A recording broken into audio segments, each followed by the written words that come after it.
அனைவருக்கும் இனிய காலை வணக்கம். ஸோ குரூப் 4 ஒரு கட்டமாக முடிஞ்சிருக்கு. இந்த குரூப் 4லேருந்து நமக்கு கிடைச்ச ஒரு பாடம் என்னென்னா, ஸ்கூல் புக்ஸில் நம்ம டாபிக் வைஸாக நிறைய படிச்சிருப்போங்க. ஸோ அந்த டாப்பிக்லேருந்து ஸ்கூல் புக் சைட்லேருந்து கேட்ட கேள்வியெல்லாம் எல்லா ஏரியாவிலையும் தமிழ்நாடு ஃபுல்லாகவே நல்லா அட்டன் பண்ணியிருப்பாங்க. ஆனால் ஸ்கூல் புக்ஸை தாண்டி பொது தமிழ் உண்மையாகவே மிக கடினமான ஒரு பகுதியாக அமைஞ்சது. குரூப் 1 கம்பேர் பண்ணும்போது குரூப் 4 மிக கடினமாக தான் இருந்தது.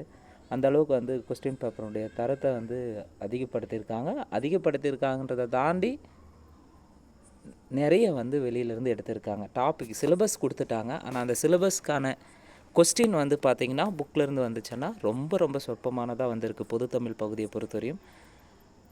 ஜிஎஸை பொறுத்தவரை ஆவரேஜாக பண்ணியிருக்காங்க. ஸோ இதுக்கு மேலே அது எதுவுமே மாற்ற முடியாது. ஸோ இந்த சிலபஸ் சேஞ்ச் பண்ண பிறகு குரூப் 4ல் பொது தமிழ் பகுதி இப்படி கேட்டிருக்காங்க. நெக்ஸ்ட்டு குரூப் 2 2A நமக்கு 1 or 2 டேஸில் நோட்டிஃபிகேஷன் வரும்னு சொல்லி எதிர்பார்க்கலாம். ஸோ அடுத்து பார்த்திங்கன்னா நமக்கு இருக்கிற ஒரு வாய்ப்பு குரூப் 2 2A தான். ஸோ இந்த வாய்ப்பை நாம் எக்காரணத்தை கொண்டும் தவற விடக்கூடாது. அது ரொம்ப ரொம்ப முக்கியமானது. ஸோ இந்த குரூப் 2 2வை ப்ரிலிம்ஸை நம்ம ஃபஸ்ட் ஆஃப் ஆல் கிளியர் பண்ணணும். அதுக்கு என்னென்னு பார்த்திங்கன்னா தினசரியான தேர்வுகளும் வாராந்திர தேர்வுகளும் மாதாந்திர தேர்வுகளும் பார்த்திங்கன்னா ஒலிம்பியா ஐஏஎஸ் அகாடமி சார்பாக நடத்தப்பட்டு வருகிறது. இந்த வீக் அதாவது மண்டே டு ஃப்ரைடே பார்த்திங்கன்னா பாலிட்டி பகுதியில் சிலபஸ் ஏரியாவிலேருந்து தினசரியாக 20 கேள்வி கொண்ட வினா தொகுப்பு இலவசமாக வழங்கப்படும். அதற்கு அடுத்த வாரத்தில் பார்த்திங்கன்னா பெய்டு வெர்ஷனாக போகும். இப்போ பார்த்திங்கன்னா ஒலிம்பியா ஐஏஎஸ் அகாடமி சார்பாக அப்கமிங் வரக்கூடிய குரூப் 2 2Aக்கு ஆன்லைன் மாணவர்களுக்காக மிக குறைந்த கட்டணத்தில் தரமான ஒரு வினாத்தாள் தொகுப்பு அடங்கிய சீரீஸை தரப்போகிறோங்க. நிச்சயமாக இந்த வீடியோஸை பார்க்குற எல்லாருக்கும் இந்த பார்க்குறவங்களுக்கு ஒரே ஒரு ரிக்வஸ்ட் தான். நீங்கள் வீடியோஸை முழுமையாக பாருங்கள், ஸ்கிப் பண்ணால் பாருங்கள். அதில் வீடியோஸில் இருக்கக்கூடிய ஒவ்வொரு கேள்வியும் நீங்கள் அனலைஸ் பண்ணி தெளிவாக டெஸ்ட் அட்டன் பண்ணுங்கள். முழுவதும் இந்த 1 வீக் மண்டே டு ஃப்ரைடே பார்த்திங்கன்னா இலவசமாக எழுதிக்கலாம்.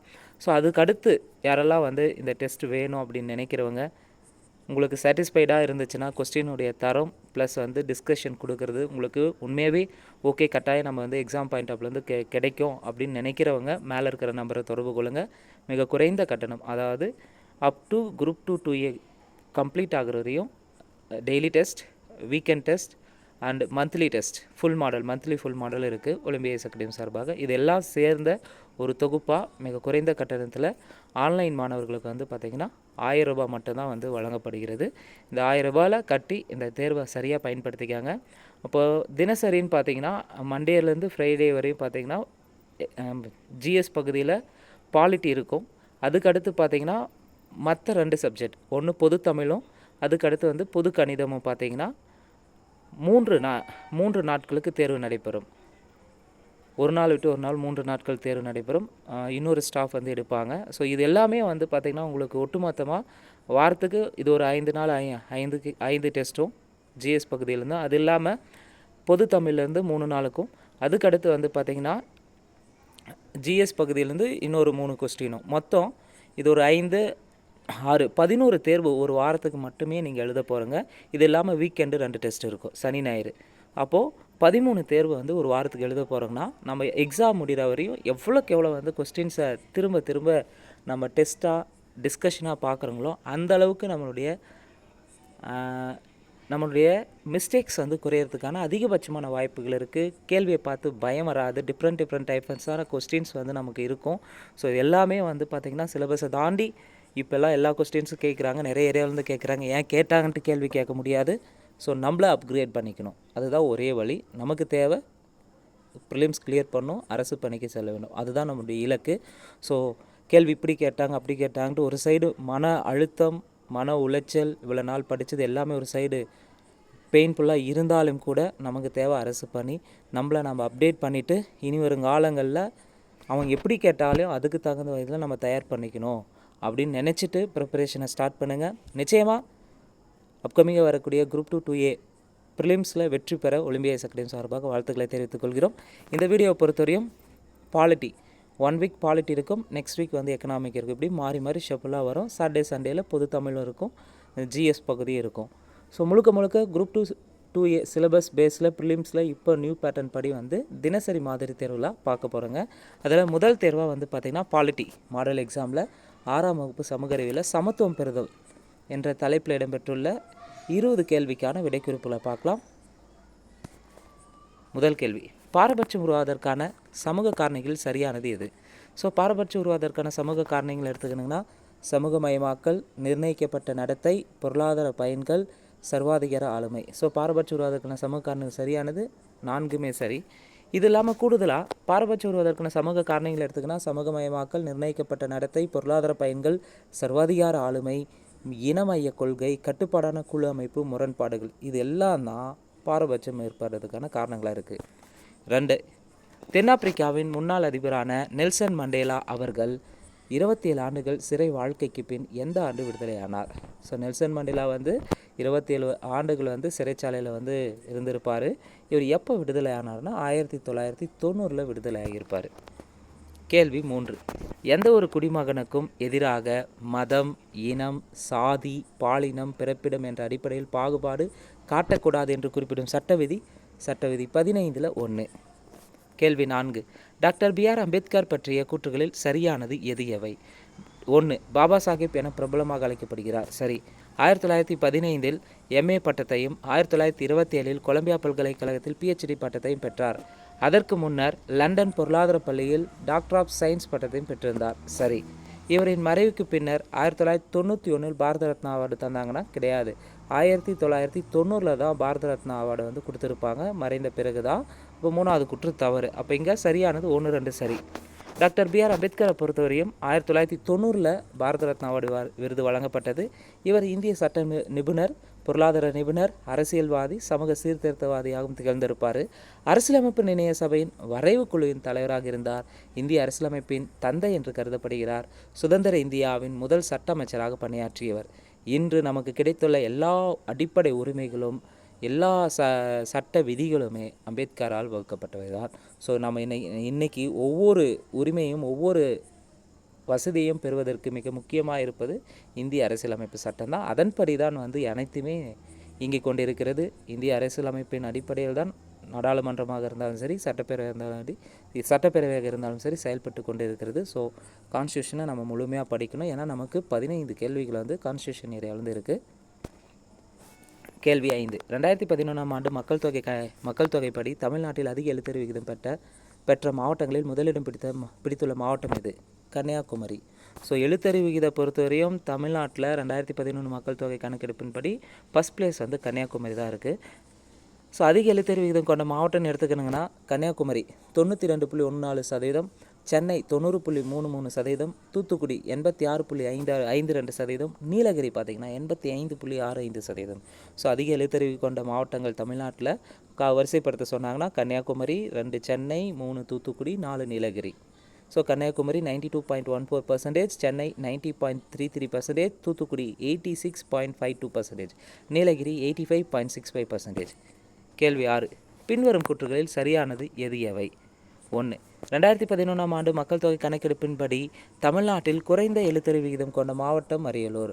ஸோ 2011 மக்கள் தொகை கணக்கெடுப்பின்படி தமிழ்நாட்டில் குறைந்த எழுத்தறிவு விகிதம் லிட்ரஸி ரேட்டு குறைவாக இருக்கிற மாவட்டம் அரியலூர். ஆனால் அரியலூர் கிடையாது, தவறு. அரியலூர் மாவட்டத்தின் எழுத்தறிவு விகிதம் 71.99%. அரியலூர் மாவட்டத்தின் எழுத்தறிவு விகிதம் 71.99%. அப்போ 2வது குற்று சரி.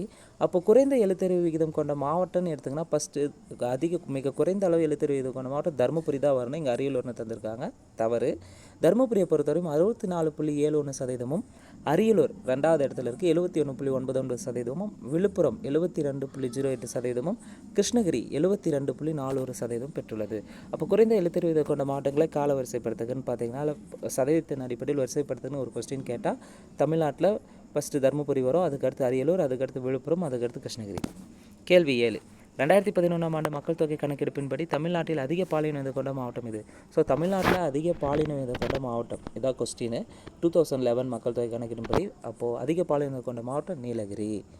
ஸோ நீலகிரியை பொறுத்தவரையும் அதிக 1041 1000 ஆண்களுக்கு 1041 பெண்கள் இருக்காங்க. தஞ்சாவூர் 1031, நாகப்பட்டினம் 1025, தூத்துக்குடியும் திருநெல்வேலியும் சேமாக இருக்குது 1024. கேள்வி 8, 2011ஆம் ஆண்டு மக்கள் தொகை கணக்கெடுப்பின்படி தமிழ்நாட்டில் குறைவான பாலின விகிதம் கொண்ட மாவட்டம் எதுனா தருமபுரி. அதிக பாலின விகிதம் கொண்ட மாவட்டம் எது? நீலகிரி 1041. குறைவான பாலின விகிதம் கொண்ட மாவட்டம்னு எடுத்துக்கிட்டிங்கன்னா தருமபுரி 946, சேலம் 954, கிருஷ்ணகிரி 956, ராமநாதபுரம் 977. கேள்வி 9. எந்த சட்ட விதி சட்டத்திற்கு முன் அனைவரும் சமம் என்கிறது, மேலும் மக்களுக்குள் பகுத்தறிவுக்கு ஒவ்வாத பாகுபாடுகள் கடைப்பிடிக்கப்படுவதை தடுக்கிறது? சட்டத்தின் முன் அனைவரும் சமம்னாவே ஆர்டிகல் 14. கேள்வி 10. சமுதாயத்தில் சமத்துவத்தை உறுதி செய்வதற்கான 2 முக்கியமான காரணிகளில் சரியானது எது எவை? சமுதாயத்தில் சமத்துவத்தை உறுதி செய்வதற்கான 2 முக்கியமான காரணிகள், இதில் எது சரின்னு கேட்டிருக்காங்க. பன்முகத்தன்மைக்கு மதிப்பளித்தல், சுதந்திரத்தை உறுதிப்படுத்தல், தீண்டாமை ஒழித்தல், சாதிகளை அழித்தல். இப்போ சமுதாயத்தில் சமத்துவத்தை உறுதி செய்வதற்கான 2 முக்கிய காரணிகள், ஒன்று பன்முகத்தன்மைக்கு மதிப்பளிக்கணும், சுதந்திரத்தை உறுதிப்படுத்தணும். அப்போ 3, 4 தவறு, 1, 2 மட்டும்தான் சரி. கேள்வி 11. இந்தியாவில் டேஸின் படி தீண்டாமை ஒழிக்கப்பட்டது? இந்தியாவில் ஆர்டிகல் 17 படி தீண்டாமை ஒழிக்கப்பட்டது. கேள்வி 12.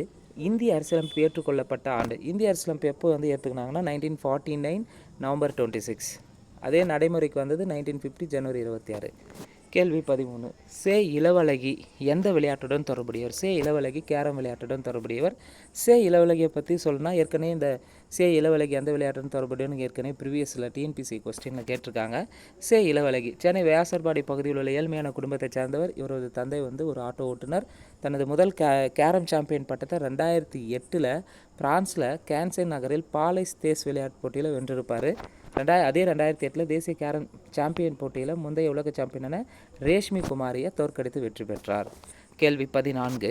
டாக்டர் ஏபிஜே அப்துல் கலாமுக்கு பாரத ரத்னா விருது வழங்கப்பட்ட ஆண்டு? ஸோ ஏபிஜே அப்துல் கலாமுக்கு பாரத ரத்னா விருது வழங்கப்பட்ட ஆண்டு 1997. 1997. தமிழ்நாடு மாநில மனித உரிமை ஆணையம் எப்போ தொடங்கப்பட்டன்றதை மறக்காமல் கமெண்ட் பாக்ஸில் கமெண்ட் பண்ணுங்கள். டாக்டர் ஏபிஜே அப்துல் கலாமுடைய காலம் பார்த்திங்கன்னா 1931 பிறந்து 2015 இயற்கை எய்தினார். இவருடைய முழு பெயர் அவுல் பக்கீர் ஜைனுலாப்தீன் அப்துல் கலாம். ராமேஸ்வரத்தில் இஸ்லாமிய குடும்பத்தில் பிறந்திருப்பார். 11வது குடியரசுத் தலைவராக இருந்தார். மக்களின் குடியரசுத் தலைவர் என்ற அன்போடு நினைவு கூறப்படுகிறார். மக்களின் குடியரசுத் தலைவர்னா யார்? ஏபிஜே அப்துல் கலாம். இவர் ராமநாதபுரத்தில் பள்ளிப்படிப்பு முடிச்சிருப்பார். தன்னுடைய திருச்சி ஜெயின் ஜோசப் கல்லூரியில் பட்டப்படிப்பு முடித்தார். டிஆர்டிஓவில் ஜாயின் பண்ணியிருப்பார். கேள்வி 15. நாட்டில் விளையாட்டு வீரர்களுக்கு வழங்கப்படும் உயரிய விருதான ராஜீவ்காந்தி கேல் ரத்னா விருதை பெற்ற முதல் வீரர் யார்? ராஜீவ்காந்தி கேல் ரத்னா விருதை பெற்ற முதல் வீரர் யார்னா விஸ்வநாதன் ஆனந்த் தான். விஸ்வநாதன் ஆனந்தை பற்றி மேலும் சொல்லலான்னு பார்த்தீங்கன்னா, சென்னையில் பிறந்தார். 5 வயதிலே சதுரங்க விளையாட ஆரம்பிச்சிருப்பார். அவங்க அம்மா சொல்லி தந்திருப்பாங்க. சதுரங்க விளையாட்டின் உலக சாம்பியன் பட்டம் வென்ற ஆண்டுகள்னு எடுத்துக்கினா 2000, 2007, 2008, 2010, 2012. 2000, 2007, 2008, 2010, 2012 ஆகிய ஆண்டுகளில் சாம்பியன் பட்டத்தை வின் பண்ணியிருப்பார். தன்னுடைய 14 வயதில் உலக இளையோர் சதுரங்க போட்டியில் சாம்பியன் பட்டம் வென்றார். ராஜீவ்காந்தி கேல் ரத்னா விருதை எப்போ வாங்கியிருப்பார்னா 91 to 92 பெற்றிருப்பார். ராஜீவ்காந்தி கேல் ரத்னா விருதை எப்போ வாங்கினார்? 91 to 92. 1988 இந்தியாவின் முதல் கிராண்ட் மாஸ்டராக உருவாகியிருப்பார். 1988.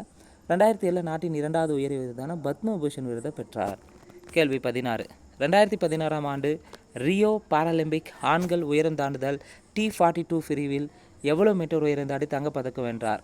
யாருன்னு பார்த்தீங்கன்னா மாரியப்பன் தங்கவேலு தங்கப்பதக்கம் வென்றிருப்பார். இங்கே 1.89 மீட்டர்னு சொல்லலாம். 2016 பார்த்தீங்கன்னா Mariyappan Thangavelu Rio Olympic Paralympic ஆண்கள் உயரம் தாண்டுதலில் T42 போட்டியில் எவ்வளோ மீட்டர் உயரம் தாண்டி தங்கப்பதக்கம் வின் பண்ணியிருப்பான்னா 1.89 மீட்டர்.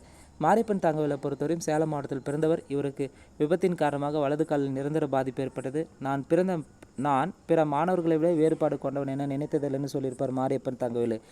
மாரியப்பன் தங்கவேலை பொறுத்தவரையும் 2016, 2020, 2024 3லையும் பார்த்திங்கன்னா 2020 பாரிஸ் ஒலிம்பிக்லேயும் பார்த்திங்கன்னா வெள்ளி பதக்கம் வின் பண்ணியிருப்பார். அதே டோக்கியோ ஒலிம்பிக்கில் 2024 ஒலிம்பிக் போட்டியில் வெண்கலம் பதக்கத்தை வின் பண்ணியிருப்பார். ஸோ ரொம்ப ரொம்ப முக்கியமானது. கேள்வி 17. பின்வருவனற்றில் எது பாரபட்சத்திற்கான காரணம் அல்ல? சமூகமயமாக்கல், பொருளாதார நன்மைகள், அதிகாரத்துவ ஆளுமை இதெல்லாம் பாரபட்சத்துக்கான காரணத்தில் வரும். புவியியல் வராது. அப்போ இங்கே சரியானது ஆப்ஷன் டெல்லி. கேள்வி 18. பொறுத்துக. பாரபட்சம் என்பது மற்றவர்களை காட்டிலும் சிறந்த தாழ்வாக நடத்துவது. மாறா கருத்து உருவாதல், தவறான பார்வை அல்லது தவறான கருத்து. பாகுபாடு என்பது பிறரை பற்றி எதிர்மறையாக மதிப்பிடுதல். பிரிவு 14 சட்டத்தின் முன் அனைவரும் சமம். பிரிவு 17 தீண்டாமை ஒழிப்பு. இப்போ சரியானது 2, 4, 5, 3, 1. கேள்வி 19 பாலின அடிப்படையில் நடத்தப்படும் பாகுபாடுனா என்ன? பாலின அடிப்படையில் நடத்தப்படும் பாகுபாடு பாலின பாகுபாடு. கேள்வி 20 விஸ்வநாதன் ஆனந்த் முதலில் கிராண்ட் மாஸ்டரான ஆண்டு. விஸ்வநாதன் ஆனந்த் முதலில் கிராண்ட் மாஸ்டரான ஆண்டு 1988.